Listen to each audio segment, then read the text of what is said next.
I just can't wait to see how they spin this.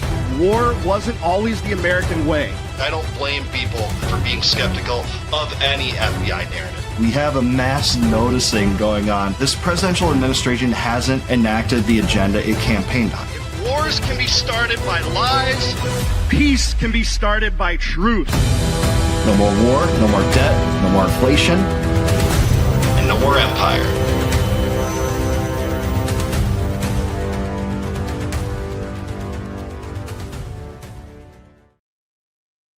What is going on, World of Liberty Vault? Good to be back with you. The war in Iran rages on. We have Trump signaling that he's negotiating with an invisible man, apparently, in Iran. We have troop deployments coming in from the 82nd Airborne that are stationed in Fort Bragg, along with Marines heading into the theater for a possible ground invasion. We'll talk about that and more with my good friend Scott Horton. He is here. He is the author of Provoked, the best book on the war in Ukraine, the lead up to it. He's the editorial director at antiwar.com. He has the Scott Horton Show. He's written countless other books like Fool's Errand and Hotter Than the Sun and others. So Scott, thanks so much for gracing us with your presence. I know you've been on a lot of shows, but we really appreciate you being on ours too. Happy to be here with you, Dave. Yeah, thanks so much, Scott. And I know you've been following a lot of this stuff. You've been on a lot of shows talking these topics, but here we are in a new Israel First War. You know, the last time we spoke, it was actually before Trump had launched this operation with Netanyahu.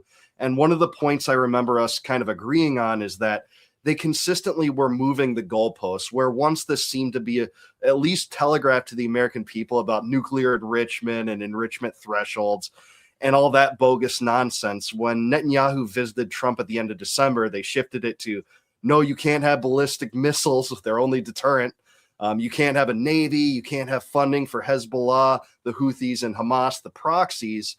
And it just seemed like they kept demanding things in these negotiations that made it seem like an ultimatum, that war might be inevitable.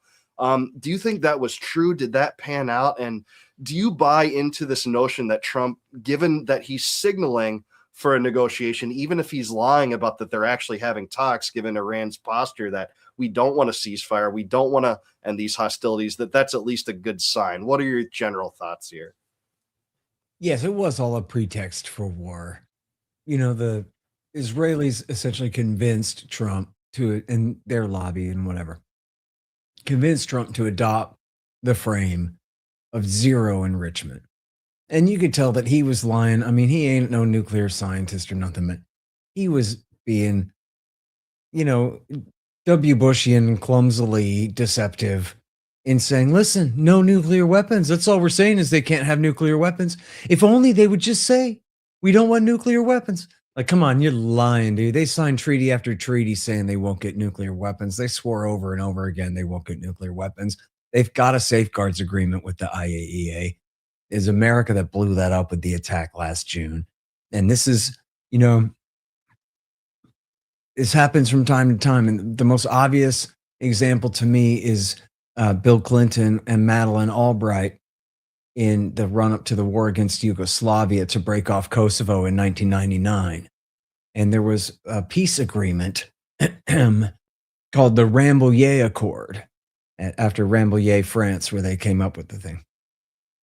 And what it said was that the Serbs would allow autonomy for Kosovo, and they would have elections, and they would have some police presence, but not military and whatever, this kind of thing. But then they added the secret Appendix B.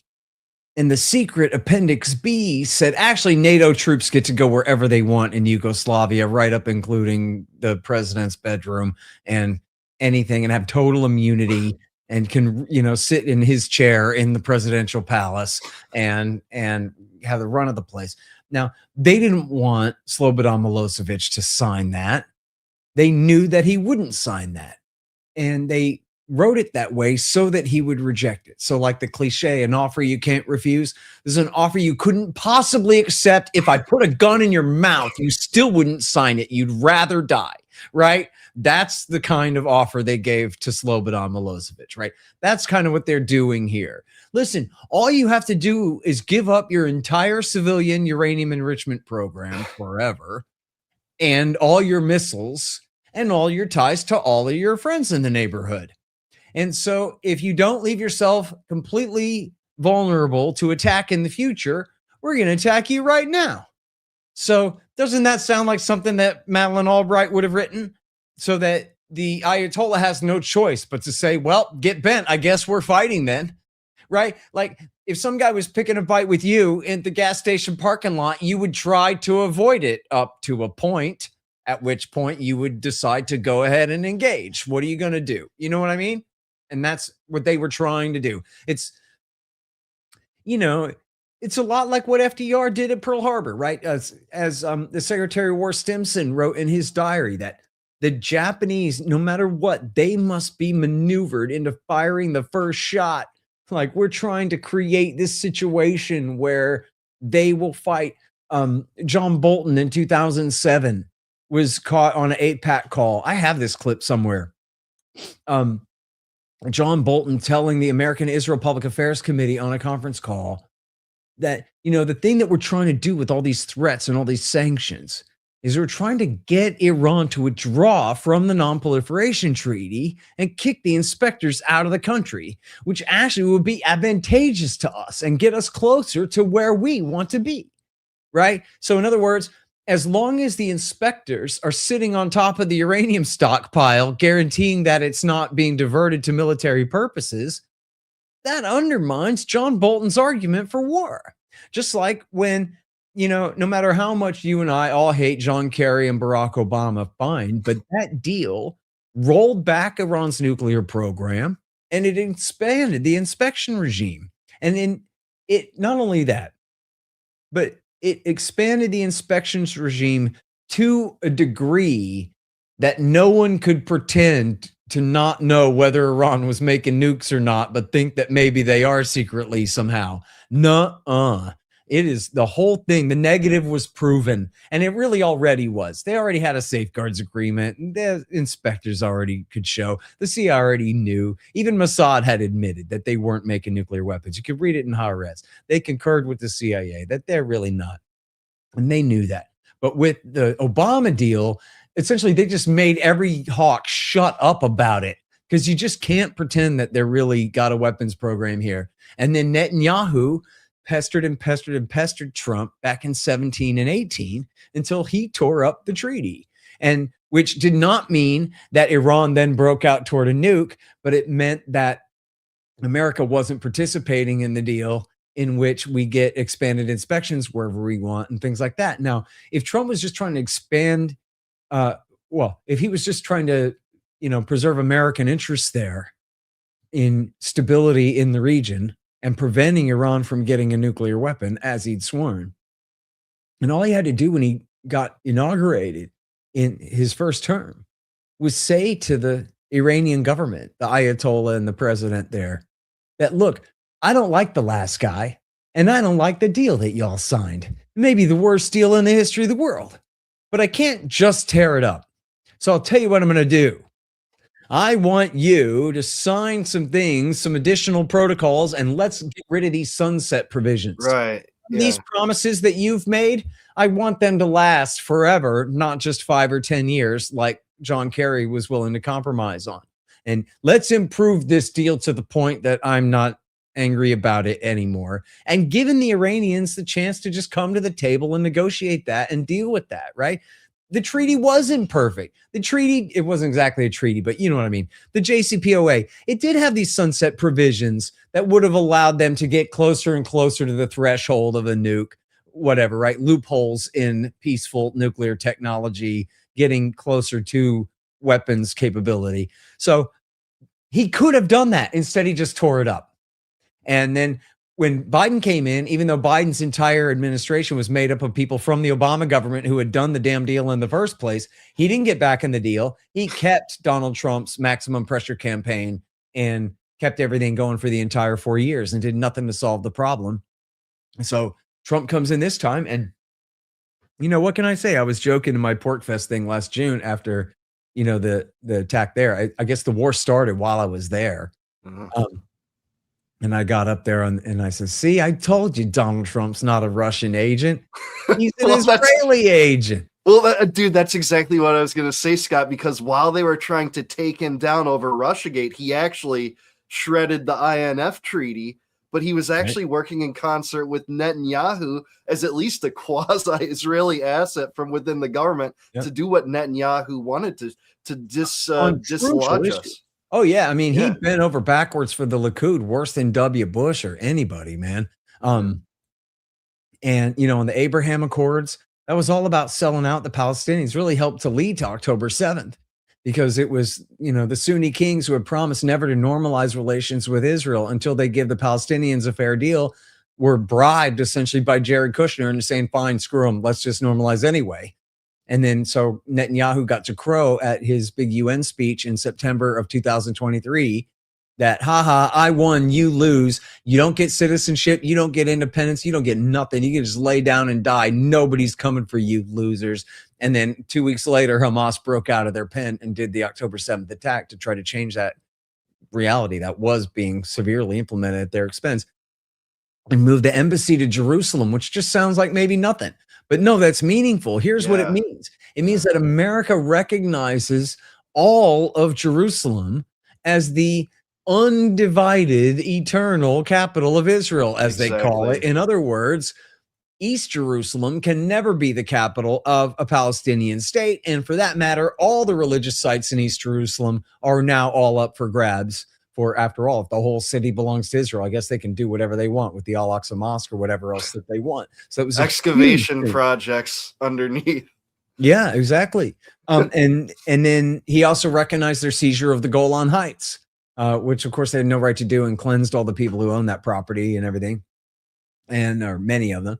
And so, and in fact, you know, at the ceremony where they dedicated the embassy change, he was there, and he called out and gave credit to Sheldon Adelson in the crowd. Here, this is for you, Sheldon. Thanks for all the support. And you hectored me, and I gave in to you, and you got it, buddy. Here it is, that gift that you wanted, the thing. Like, it's so very transactional and open, as Liam McCollum said on Twitter the other day. Like, this really is a virtue of Trump. I mean, he lies a lot, but he also will just tell the truth about things sometimes too, things that he was not supposed to say, really. And, you know, it's things like that. We're like, that's right. See, when you gave me all that money and I promised you I'd do this for you, well, today's the day, pal. Happy birthday. You know what I mean? Like, okay, all right. Dave Smith just Dave made that point on Joe Rogan too, and they both agreed that in some ways, to Americans that supported Trump, that was refreshing, that they had said the thing that you're not allowed to say, right? But at the same time, when you're that duplicitous to just side with this foreign country across the world with no benefit for Americans, it seems pretty evil too. So you can see the dichotomy of opinions here. Scott, let me ask you about this. There's word that there's a ground force coming. It seems like administrative figures and the grapevine has telegraphed possibly Carg Island or some other thing. Do you think that there's any credence to that? Would that even be a possibility? Or do you think that this is Trump telegraphing a potential threat to try to convince the Iranians to negotiate? Do you see a real ground invasion of some kind coming? Yeah, you know, I really don't like making predictions as predictions or whatever, you know. People can remember what I said last week and see like how well it pans out with me, without me like constantly like issuing that challenge to prove what a great knower of things I am or whatever. Like, I really don't know what's going to happen.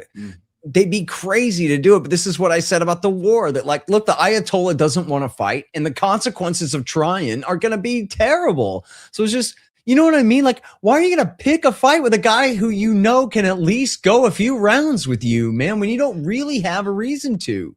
It's just stupid as hell to do. So should we escalate? God damn, no. I mean, man, I spent 20 years explaining we shouldn't even attack them at all, because if you just follow the chain of logic, we have no way to truly see it through. Quote me 100 times, 1,000. It's not like they're going to drop the 82nd Airborne in there. Nobody's talking about that. Nobody's talking about sending in the Army and the Marines, because how could they? So that was never even on the table. All the hawks and all their think tanks and all their studies and all their bullshit over the last 25 years of we got to bomb Iran.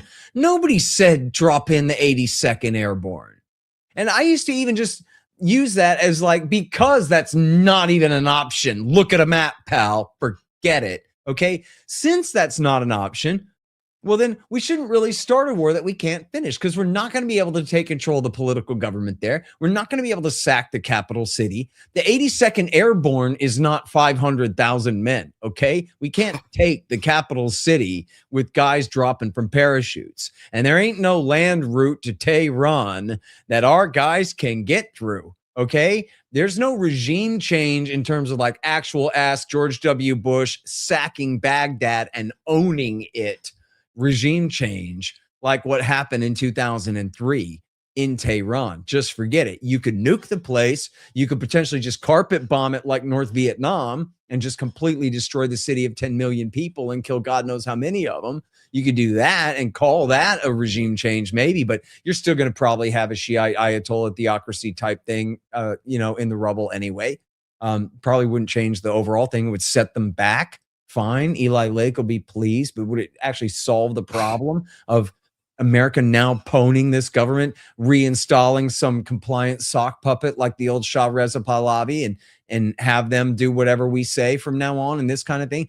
That's not in the cards. It is not coming. There's no coup d'etat coming that's going to favor the United States of America here. No popular revolution by people who want the new regime to support Israel and America instead of their own country. I mean, it's just not happening. This is the kind of thing where that's why they should not have even started this thing. They never had a way to finish it. And by the way, and so importantly, by not being able to take over the political government, that means they don't control the military and they can't make it stop shooting at them. And the country is the size of 2.5 Texases, which, Afghanistan is the size of Texas. Okay, so 2.5 of those next door, but also with mountains, just like Texas doesn't really have. We have a little bit out West Texas, but not really, the bare kind of foothills of the Rocky Mountains sort of thing. But like Afghan style mountains, they got 2 of them, 2 ranges of mountains in, this has been an independent nation and even a foreign empire in many ways for many eons. It's not been conquered. I don't know when was the last time it was conquered. I guess the Soviets conquered it for a while. And America had their coup there and all that. But they have a proud tradition as an independent country. And there's no reason to think that they're going to side with us any more than like the women of the Kandahar province and the Helmand province are going to side with the Marines against their own husbands and brothers and sons and nephews and uncles and say, oh, yeah, you're right. You should be our security force instead of our own menfolk. And then we'll help you to kill them. That's not going to happen. See, Stan McChrystal, why? He's an absolute incompetent idiot if he thinks that that's going to happen. How could anyone think that that's going to happen? It ain't going to happen here on the macro scale either. And so now you're asking me, are they really going to do it? Jeez. I mean, one, it's so stupid and crazy, and anyone could see how easily it could turn into an absolute rout. Right? Our guys could get absolute rain of fire on their heads in a way that there's nothing that can be done. They're not going to be heavily armored, right? The 82nd Airborne and the Marine Corps, Delta Force, they're talking about sending in the 75th Rangers, Delta Force and Navy SEALs. I mean, these are special operations teams and, light armored divisions essentially, right? Like or not even light armor. I mean, light infantry divisions, right? What's the Marine Corps? They're the light infantry basically from the water. How are they going to hold these massive positions all right up and down the Iranian coastline when they've already proven they can reach out and touch anything on the other side of the water? Obviously, they can blow up their own coastline with limited numbers of thousands of American troops that we can possibly sail there or drop there from the air. It just sounds like a total catastrophe in waiting.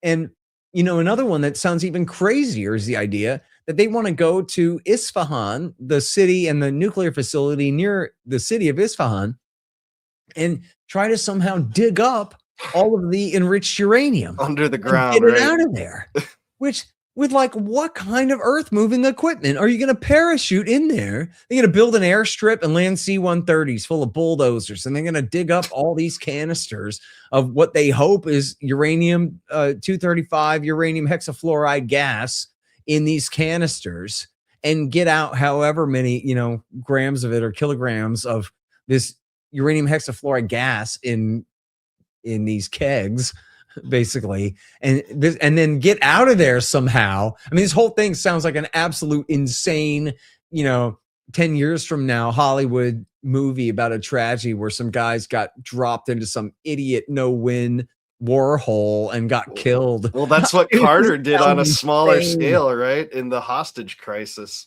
Yeah, man. I mean, this is just, look, I don't know. I do not know what was going on inside the Joint Staff at the top of the Pentagon and all of this before the war, really. I do know that the chairman of the Joint Chiefs of Staff before the war, not after, before the war, the chairman of the Joint Chiefs of Staff leaked to the Wall Street Journal. I told him not to do it. I told him, or at least I told him that if he does it, you better look out because we might run out of interceptors before they run out of outerceptors, dude. And this could be a real problem for us and all that. That was before. And that is consistent with the advice of the Pentagon to all the presidents for the last 25 years, or now 25 years. At that time, less, but this time. Yeah, sorry. Point being, it was in January of 2007 that the chiefs told W. Bush, we don't want to go to Iran. We can beat them ultimately, but they can hit us back in a way that we can't really prevent. They will be able to hit our bases all up and down the Gulf. They'll hit our bases in Iraq, in Kuwait, Bahrain, Qatar, UAE, Saudi, and Oman, and whatever. And we won't be able to stop them. And so Bush said, okay, we'll forget it then. And he told Ehud Olmert, the prime minister of Israel, no. And in fact, Dick Cheney and David Wormser, this sounds kind of crazy. They were still pushing for it though, right? Both those two. So yeah, in April or May of 2007, David Wormser was at AEI, and he was still Dick Cheney's foreign policy advisor or Middle East advisor. And he told his buddies at AEI that they were considering working with Ehud Olmert to have the Israelis launch the war against Iran in order to force Iran to attack back and hit American forces in the region. And that would force W. Bush into the war. And they called it an end run. It'll be an end run around W. Bush, who no longer is into Dick Cheney's daydreams and doesn't want to do this stuff. And we'll just make him do it. And that story was originally published by a guy named Stephen Clemens from the New America Foundation and the Washington Note. And he's basically a reasonable center-left sort of wonky think tank type, not too hawkish, not very left-wing or anything like that, sort of like a Hillary Clinton voter type of a guy, Brookings Institution type of a guy. And he reported that first and said, look, I know it sounds crazy, but this is true, man. I got multiple witnesses that told me that this is what he said. And then the story was confirmed by Barton Gellman of the Washington Post, and I forget who at the New York Times and a couple other places that this is true. Following up on Stephen Clemens' report, this is the thing. They were talking about how do we work, the vice president's office, talking about how do we work with Israel to start a war and drag W. Bush into the damn thing kicking and screaming. And then I think what really killed it was the chairman. Bush didn't want to do it, and then the chairman of the Joint Chiefs of Staff was a guy named Admiral William Fox Fallon. And he kind of leaked and let it be known that the quote was, I told, I guess, Cheney, I don't know about Bush. I think it was, I told Cheney that this war will happen over my dead body. And he was a 4-star admiral, the head of Central Command at the time. And that was like, okay, I really don't want to do this. And you got to understand, Dave, that I know you do understand, but let me remind you, at that time we had 150,000 guys in Iraq, and they were mostly all embedded with the Shiites, helping them fight their civil war against the Sunnis and cleanse the capital city and give them all the power. Yeah, so that was in the middle of the Shia civil war, right? Yes. And yeah, in the middle of the surge is when Petraeus turned on one major faction of the Shiites, Muqtada al-Sadr, in favor of Dawa and Skiri, even though they were really all part of one major faction together, the United Iraqi Alliance. But yeah, they were actually fighting on behalf of the more Iranian-tied militias against the least Iranian-tied militia, because he was the most independent and most intransigent. even if he wanted to limit Iranian influence, he wanted to limit ours too. So they hated him more, even though it was Dawa and Skiri who were actually closer to Iran.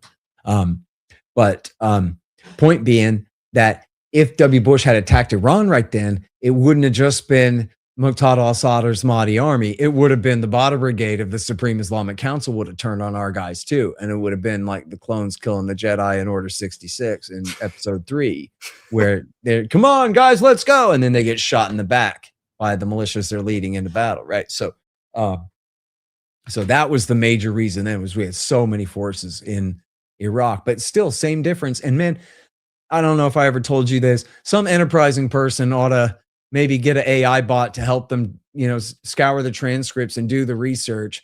But on my own show, but then also especially probably in hundreds of interviews, at least many, many, many tens of interviews that I have done over the last couple of decades since then, I have repeated this same damn refrain over and over to the point that I'm so sick of it, I can't stand it. That if we do this, as the Chiefs warned W. Bush then, we have bases in Kuwait, Saudi, Qatar, Bahrain, and UAE. And I didn't know Oman. I guess I just put it off looking up bases in Oman until one day and never did. So I probably didn't mention Oman on the list, but I would just, in my own head, I just go down the list of from Iraqi Kurdistan all the way down. We've got guys at risk. And then of course they can close the Straits of Hormuz along with another trillion, or sometimes I would say bazillion dollars worth of economic targets all up and down the southwest side of the Persian Gulf. All those oil refineries and all the 5-star accommodations in Dubai and the rest of UAE and all that, Abu Dhabi and in Doha, Qatar, and all of that stuff is all up for Iran to reach out and hit with their missiles. And we just known this all along. I don't know where this even comes from. It's like basic folk wisdom. Everyone knows this. I don't even know the first time I learned this, but at least early Bush years, that Iran focuses on quantities of mid-range missiles. That's their whole thing. Their Navy sucks. Their Air Force is a bunch of F-4s and F-14s that Richard Nixon and Gerald Ford bought for them, sold them back in the 1970s. And have no spare parts and don't run well except in Tom Cruise movies and things. And so their whole force, it's not a land army with, massive tank divisions and things for conquering their neighbors. It's a deterrent force based on missiles. And the idea is, look, man, don't mess with us and we won't fire all our missiles at you. And then, but Donald Trump was convinced by Benjamin Netanyahu, don't worry about it, dude. Those kooks at the Pentagon, listen, man, let me tell you something. The Ayatollah's weak. That his whole regime is brittle. Everyone hates him. All you got to do is hit him and they'll fall right over, which of course was totally wrong. And by the way, I'm a brilliant genius for thinking of this actual pretty simple thing, which is that all that propaganda in January about the 30, 40, 50,000 Iranians who were massacred by their government in crushing that insurrection then, all that propaganda was basically made as we reacted to it at the time. It was made to cause an emotional reaction, make us support war with Iran, right? You can see all the monarchists, all hashtag, you promised President Trump that you would save us if we, all this stuff. It was obviously an op, right? But here's the thing about it, is there was a real side effect of that, which was maybe also an intended effect, but one that was less obvious at the time, I think, was that, well, first of all, it was a total preposterous lie. It could not possibly have been 30, 40, 50,000 people. The Ayatollah would have had to carpet bomb the capital city of Tehran himself. Worse than Rafah. It couldn't have, they were so overinflated. This was part of the propaganda. Dave Smith rose this point on Rogan too. It's like, if you say that this was 50,000 deaths, which some Zionists are saying, that means it's one of the biggest massacres in world history, including World War II. It just seems totally fallacious. Yeah, totally. Right? And in fact, look at one of the very worst massacres of the Holocaust was at Babi Yar in Ukraine in September of 1941, where they massacred 30,000 Jews, shot them in the head and threw them in a pit. And it was this is the Nazi murder machine on full bore, at war with communism, okay, and with innocent Jews in Kiev. But to think that somehow the Ayatollah pulled that off in Tehran right now, something equivalent to that in January 2026. Like, oh, well, there was an internet blackout. Yeah, sorry, give me a break, dude. The source, no Scott, way. for that was Barry Weiss's unnamed source. Literally, sure. I think that was what it was. I'm not kidding. Like, yeah. No, so here's the thing about that, though, right? Is the whole thing was designed to generate this outrage.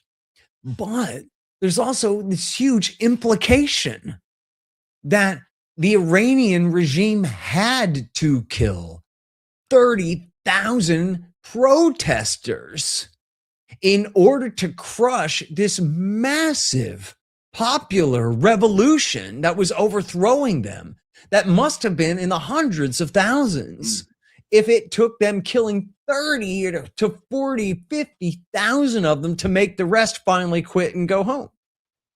Okay, so now if you believe that, well, now you believe that, like, wow, somehow these guys have no popular support at all. And they hold on to power strictly through the terror of their NKVD force somehow. And that's it. And so all we got to do, like Netanyahu says, just hit them and they'll fall right over. There's nothing there to support them in the country at all. But that's total nonsense. It was never true at all. What really happened was, yes, I mean, and just think about what you know about like Black Lives Matter era stuff in this country, in our country. You got protesters, and then you got rioters, and then you got looters, and then you got sometimes people actually shooting at cops and trying to kill them, right? Like these are different things, right?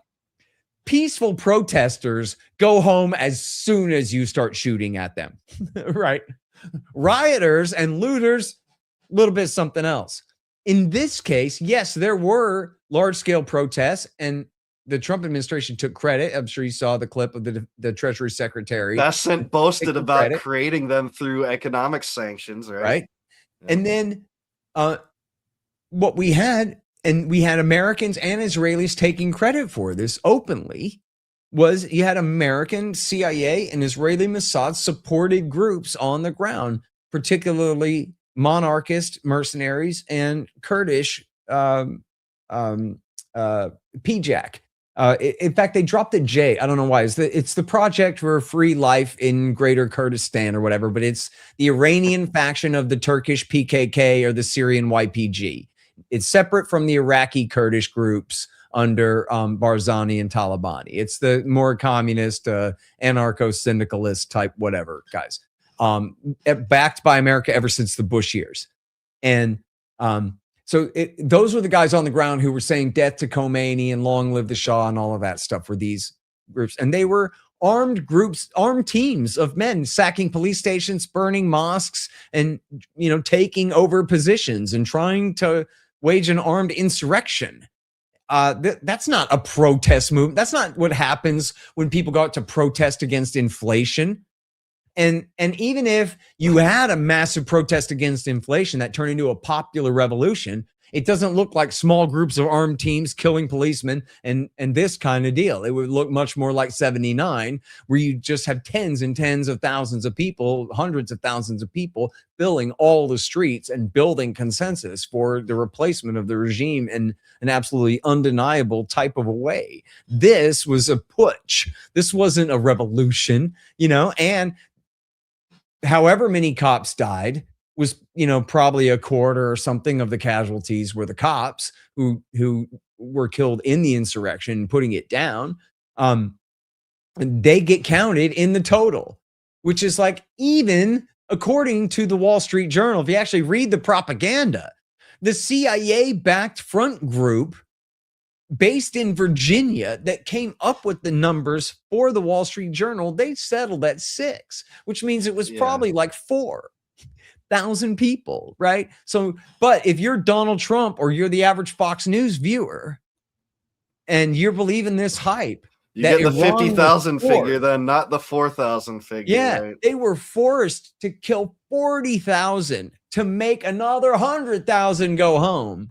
Then you might have believed that they were ready to be overthrown at any moment. In fact, I saw a guy on Newsmax interviewed Joe Kent. Was it? I'm sorry, I might be conflating stupid things together.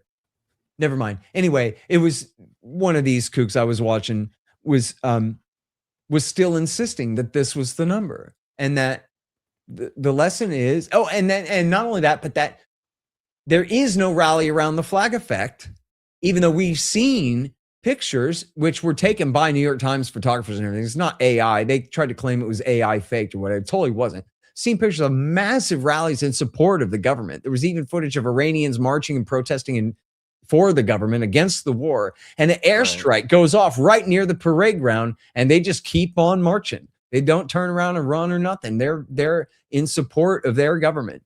And yeah, it was the guy that was interviewing Joe Kemp. Pretty sure it was on Newsmax.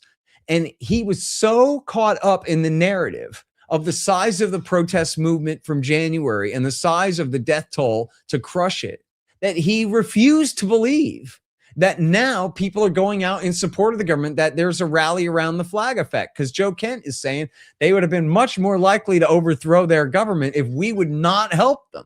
Now that we've done this, we've totally reversed that. It's a pretty basic thing. And the guy's like, nuh-uh, because they had to kill 40,000 to stop them just 6 weeks ago. See, 8 weeks ago.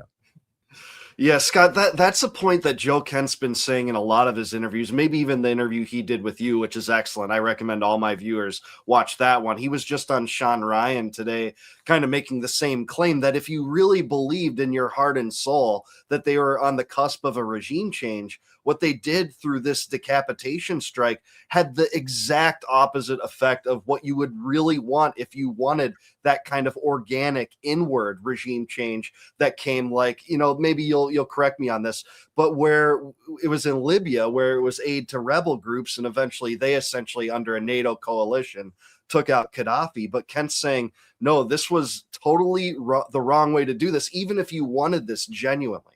Do you agree? Yes, of course. It's always been like this, where whatever student group or whatever, group of agitators of peaceful change inside Iran are always accused of being a front for the CIA, whether they really are or not. And they probably are, but especially the violent groups are. But yes, and then of course it discredits them. I mean, think about whatever, man. If you or me in our kind of libertarian, anti-government, sort of movement that we're in here, or whatever factions of the right or left, imagine the Chinese or the Russians actually now intervening in some heavy-handed way on the side of any one or three or four of these factions in any kind of way. It would cause an absolute riot, right? If China starts pouring money into Black Lives Matter and Russia starts pouring money into the MAGA Tea Party movement or whatever it calls itself now, or whatever, this kind of thing, then totally discredits them, makes them the enemies of the country, makes them traitors to the rest of us. I went to a thing, and it is true that there's a lot of foreign money going around a lot of these think tanks in Washington and whatever. And I went to a conference one time where, like, we're at the bar after, and some guy is like, hey, the solution is we gotta go to these countries and ask them to support our anti-war movement in this country. And, like, I don't remember which specific countries he's naming, but not that I would want to if I remembered specifically. And I was just like, hey, this guy's a Fed. Keep him away from me. I don't trust this. And it's like, he wasn't proposing breaking the law or even literally representing them as foreign agents, but just, we should solicit money from these national governments because they've got a lot of it and they would support what we're doing. And I'm just like, dude, I'm getting back on a plane back to Texas. I don't know these dudes. I don't know this guy, the brown hair guy. I've never met him before. I'm hanging out with this dude over here. Leave me. Any FBI agents in the room? I'm not even taking his card. You leave me out of this thing. I don't want nothing to do with that. In fact, I went on RT in 2010 about 5 or 7 times or something. Maybe not. Yeah, 4 or 5 times probably. I think the last one I did was maybe in 2011. And then I decided, look, I'm glad that I was able to be on TV and have a chance to practice being a head in a box, having an opinion or whatever, like it is on TV kind of thing back then, especially when that mattered more. But then I decided, like, nah, man, actually screw Russia. I'm a Texan and I appreciate them giving me an opportunity to have my say in a way that, like, some Americans will hear, right? But I'm not here to entertain Russians, and I'm not here to criticize my government in furtherance of the agenda of whoever created this TV station to criticize America all day on. Yeah. You know what I mean? Like, and I don't hold it against anybody who goes on there at all, or even Americans who do shows on there. Like, whatever, dude, it's fine. I'm not shaming nobody else or whatever. But I just don't want to do that, you know. And I actually went on there the other day because my assistant didn't realize that this show was on RT, and we agreed to do it. And I didn't want to be a jerk and back out or whatever. But I don't want to have anything to do with, like, I mean, all I do is criticize my government for bombing other people in other countries. But like, it's really not because I'm on their side, other than just I like people in the most general sense. And, you know, but this is all my real concern. Like, sorry, is the suicide part of the murder suicide part of empire. You know what I mean? Like, this is destroying my country. It's turning it into a completely bankrupt and immoral and just bankrupt in every way type of a police state. It's just horrible. And yeah, you know, Scott, what I would say about that is, like, I think that there's a moral difference between like appearing in an RT show or being employed, for instance, by RT, and a lot of people in our space do make the call to go on there. I don't blame you for your position on that, I mean, whatsoever. honestly, I've even had friends who had jobs there who I don't hold against them either. Like, whatever, dude. They're just writing articles or producing a TV show or some kind of thing like that. Like, well, this free speech. I'm not, you know what I mean? I personally just don't want to do what I do in favor of, or in a way that makes me useful to somebody Well, we can else. do it independently You know? now, Scott. The outlet is Yeah. perfect for us That's in right. the independent media. We don't really need that either, but I don't make that judgment for anyone else either, other than myself. I want to say thank you to the heroic Dan McKnight, who just submitted a 1999 super chat. Thank you so much, Dan. Everyone check out his organization, Bring Our Troops Home. He supports Defend the Guard, a heroic legislation package at a local level that would essentially nullify in some ways the war machine by withholding National Guard forces by being put into these theaters like Iran without a war declaration. Also, Mickey Davis has done a 10 Liberty Vault membership package. Thank you so much to Mickey. She's from the volunteer state with me in Tennessee. We got Scott Horton here, guys. Please put a like down on the stream if you would. Scott, I wanted to ask you about this because there are so many interesting angles to this conflict and its implications for the future of American foreign policy. And one of them was in a debate between Coleman Hughes and Glenn Greenwald, I think recently. I don't know if you got a chance to see that yet. Have you? No, I saw that there was such a thing, but I didn't watch it. But here's a really interesting point, and I think it has so many more broader implications than just the Iran theater, is a point that Glenn made here. So I want him to present it, then I want to hear what you have to say about it.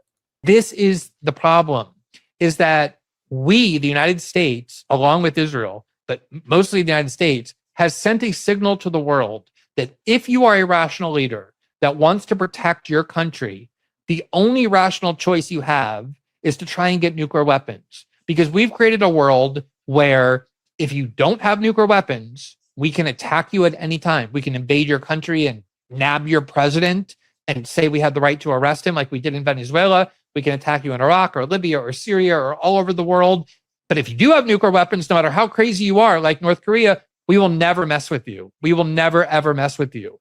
And I don't blame. I think Iran made a mistake in not getting nuclear weapons and not actually making the decision, as the intelligence community said, to get nuclear weapons. So if we're worried about this threat that Iran poses, we should be asking, why is it that they supposedly pose a threat to us? And especially since war is the last resort, we should be asking that question. And there's no need for Iran to be a threat to the United States. I don't even think they are. And so, yes, this is not definitive proof that we did it for Israel, but it's not a coincidence that we're at war with Israel's greatest enemy and the enemy that Israel has wanted the United States to go and take out for many decades. So, Scott, it seems like what the U.S. and Israel does only encourages the acquisition of other powers, not just in the Middle East, potentially, to acquire nukes. You have these threshold states like South Korea and Germany and Taiwan. You know, I think that the suspicions that China's on the cusp of invading Taiwan are always overinflated, and that's part of propaganda to inflame tensions with China. But if you believe that in the Taiwanese government, why wouldn't you break the NPT and do this, notwithstanding sanctions. Do you think there's credence to what he's saying there? That's interesting. I wonder if Taiwan is even a member of the NPT, because they're not really recognized as a sovereign nation. Yeah, I don't even know. But yeah, I mean, they certainly are under America's pseudo security umbrella, if not an outright promise. Yeah. But listen, I think there's a real danger now that that this policy, especially now, the last 25 years is one thing, but especially now, that the NPT could just be dead. And part of this too is Biden getting us into this conflict with Russia and Ukraine, and then Trump trying to back us out of the thing. So they've got a real level of fear and crisis going on, especially in Eastern Europe right now, where the Poles are saying they're going to go ahead and make nukes, or potentially. And the French say they're going to now no longer announce their total number, but they're going to increase their stockpile and guarantee their own security more. Makes sense. If any national leader around the world in an American allied state could look at the national debt clock and just say, you know what, we need to start taking care of our own security here. Now, and the NPT has proven that it won't protect you. You could be a member of the Non-Proliferation Treaty, and you can have a safeguards agreement with the IAEA, and America will still attack you. Even if you have a certified civilian nuclear program, if they don't like it, they'll do it. So, not that except the NPT, if you're Israel. Except if you're Israel. And you're That's Israel. right. Now, the NPT doesn't say we promise not to attack you, but that the implication is, right, that, well, what it does say is the nuclear weapon states promise to give theirs up one day. Yeah, right. But the non-nuclear weapon states promise never to get them. And so, yes, any sovereign nation can announce they're leaving the treaty in 6 months and do so, which is exactly what North Korea did in the end of 2002, due to W. Bush's completely botched diplomacy in that year. And then that's right, as Greenwald says, nobody messes with them now because they got atom bombs. They hold Tokyo hostage, and so it is what it is, and Seoul as well. Now, in Iraq, they knew Saddam had nothing. They pretended they thought he did, and that was the reason that they were invading. But they knew that they were lying and that he was helpless, and that was why it was fun to do. As Paul Wolfowitz said, it was doable to go in there and get Saddam. He wasn't going to be able to fight back in any meaningful way. The other member of the Axis of Evil regime in Iran, they said, listen, we're keeping a civilian program, or we're going to develop one now, but our books are open and you can come on in. They stayed members of the Non-Proliferation Treaty. They stayed members of the Safeguards Agreement. And they tried to say loudly enough that, like, look, man, see, they guaranteed and certified again the non-diversion of nuclear material in our country. It's a civilian program. We got the natural right. We have the quote unquote unalienable right, according to the treaty, to do this. And you can call it a loophole in the NPT, but oh well, blame Lyndon Johnson. I blame him for lots of things. This is one where, like, yeah, they can become a nuclear weapons threshold state by mastering civilian nuclear technology that can be repurposed. In fact, you don't have to change much. You just have to keep enriching it, and you can enrich up to weapons grade uranium from your civilian program. So, the Bush policy and the Obama policy always was, and really the Trump policy and Trump one was, if you break out and try to make a nuke, we'll attack you. And Iran's attitude was, look, man, we're not making a nuke, so don't attack us. And if you do attack us, then we might make a nuke, because we've already proven we mastered the fuel cycle. So that was like their bluff. And Trump ultimately called their bluff last June, bombed the crap out of their program, and truly did set them back. People criticize him for saying he obliterated the program. Yeah, he did. He took Fordo and Natanz basically completely offline, smashed the conversion facility at Isfahan, and set them back years and years and years in their civilian program. And so all of their pleading of innocence and all of their, cooperation, and hell, all of their long-term suffering under all of this sanctions regime over the pride of hanging on to their civilian program. And Trump really did blast it to hell. I mean, they still have their whatever store of enriched uranium and rods that they're using in their light water reactor at Boucher, but in their medical isotope research reactor in Tehran, but they're not enriching nothing, and they're not converting anything from metal to gas and back to metal again. So they're completely frozen solid as far as that part of it goes. Then in Libya, Gaddafi never had a actual program. People say he gave up his nuclear weapons program. What he had was warehouses full of junk from the Pakistanis garage sale that he had bought, that he hoped to make a civilian nuclear program from AQ Khan. AQ Khan. Well, I'll get back to that in just 1 second. So, okay, yeah. But so a Pakistani black market nuclear supplier. Yeah. A black market gangster guy. In fact, the CIA knew that he stole the blueprints for all the stuff that he stole from this company, Urenco, I think in the Netherlands. They let him steal it and get away because they wanted to see where he went with it. So he got it all. And he did sell aluminum tubes and centrifuge material stuff and proliferated this equipment to North Korea, Iran, and Libya. That much is true.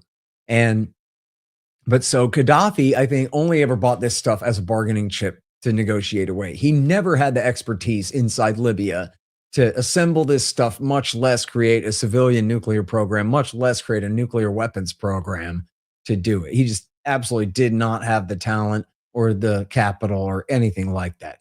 But what he did was he was very, clever in realizing that W. Bush, after the immediate consequences of Iraq War II started coming due in 2003, Gaddafi realized W. Bush needs a win here bad. The insurgency is starting to, kill Americans standing around. They're having to get back in their trucks and tanks, and the war's already going sour. Insurgency's already breaking out in this summer, Gaddafi then says, okay, fine, please, which he'd been begging to come in from the cold since at least 1996, because Gary Hart, the former senator and presidential candidate, wrote an article like that for the New Yorker magazine. Or no, maybe New York magazine, or maybe the New York.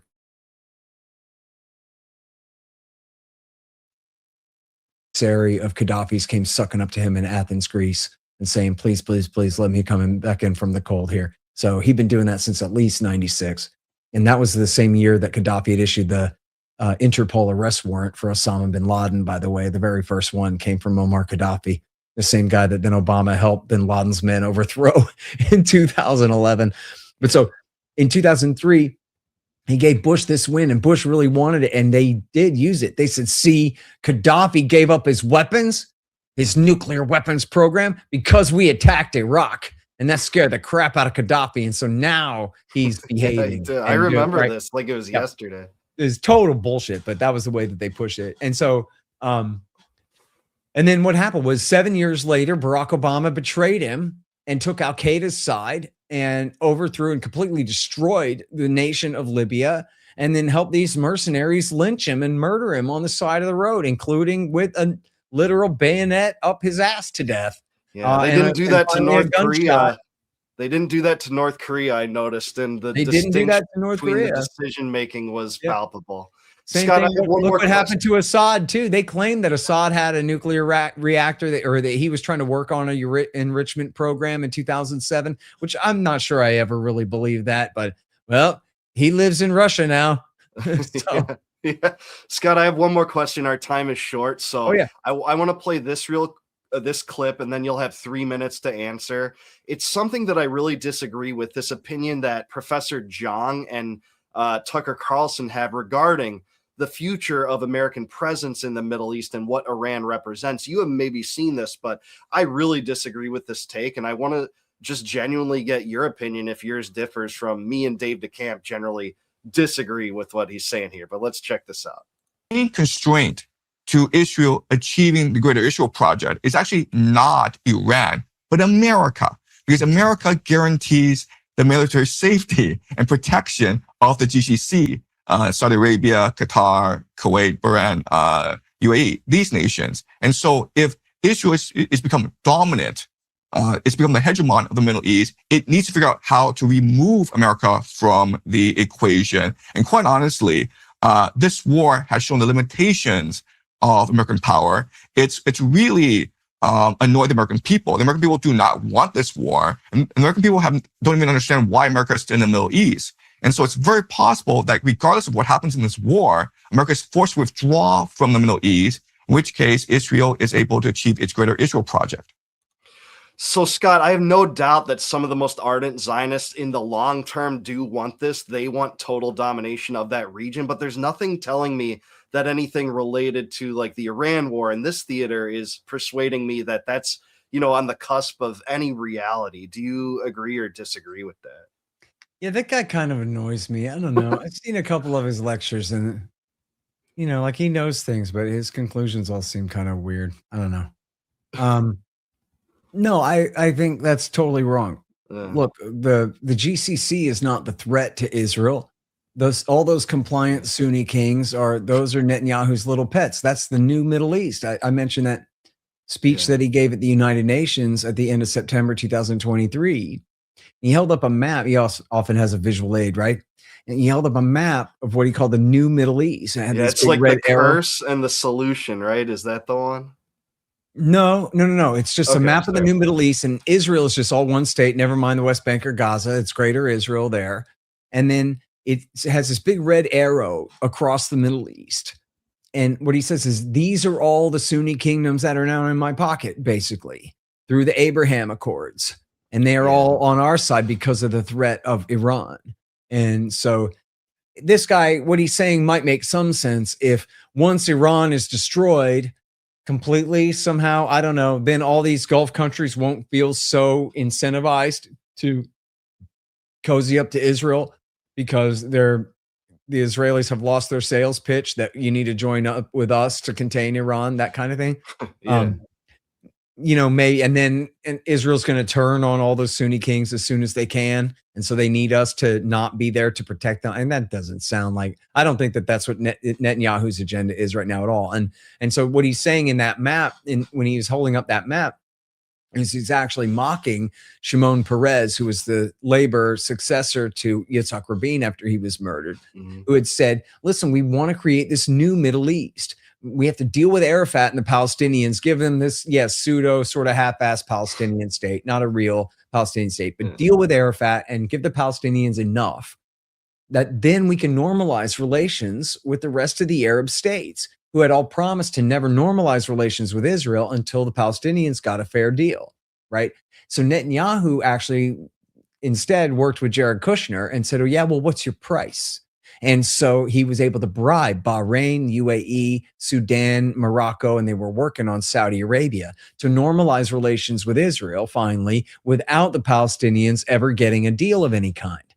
So Netanyahu, in that speech, when he holds up that map and he says, this is the new Middle East, he's mocking Shimon Peres, who's now dead anyway, but he's mocking the Labor Party, saying we can't have peace with the Sunni kings until we accommodate the Palestinians. And he's saying, I'm Netanyahu and I got it done. I got to deal with all the Sunni kings and the Palestinians get nothing. Screw you. I win, you lose. And that's in the speech. He says, they've been holding peace hostage, but now hope you get it loud and clear. Nobody's coming for you. I win, you die. And then 2 weeks later, Hamas broke out of their pen to prove that, this isn't over yet. And so that was really, helped precipitate the October 7th attack was him crowing about how he got all the Sunni kings under his thumb without having to do the right thing for anyone ever. Gotcha. Scott, you got to go. I think you might have another podcast. Tell my audience how they can follow you, support the Academy, etc., which I am a thankful sponsor of, by the way. Yes, thank you very much for that. ScottHortonAcademy.com. You want to taste it, go to thefactsaboutiran.com. The Facts About Iran, and there's me filling you in on a lot of the backstory here of how this war came to be. And then after Dave's show, tune in to Provoked, my show with Daryl Cooper, starting in just a minute. Oh, God, I got to go. Bye. I'll be right over there. Take care. All right, guys. Thanks so much for joining. That's hilarious, man. Scott can go on for a while, and it's always a pleasure to hear from him. Man, his depth of knowledge is surpassed by literally no one else. So My audience is going to just go in an exodus from here to Provoked. Excellent podcast. I really recommend it. But thanks so much, guys. Take a look in the description down below. You can see the link for the Scott Horton Academy. Use my link down there if you want to join it. He does courses with others that are in this camp, our non-interventionist foreign policy camp, telling you the truth about U.S. foreign policy, its intersection with history, the deep state, etc., from a truth teller's perspective, not from a government school perspective, like you heard, where war is always the answer and America was always the good guy, and all these atrocities against the United States in the Middle East are all the fault of these crazy people that live in the Middle East and not our corrupt rulers that want to sell out the American public for the military-industrial complex, the Israel lobby, the bankers, and etc. But thanks so much, guys. I'll see you in the next one. Really appreciated, Scott. And I will just go over to Provoked. I'll probably chat in there. So take it easy, guys. Peace out. See you next time. Thanks for watching Liberty Vault with Dave Benner. Be sure to like and subscribe to help fight the Mockingbird algorithm. Click the notification bell so you never miss an episode. And until next time, No more war, no more debt, no more inflation. No more empire.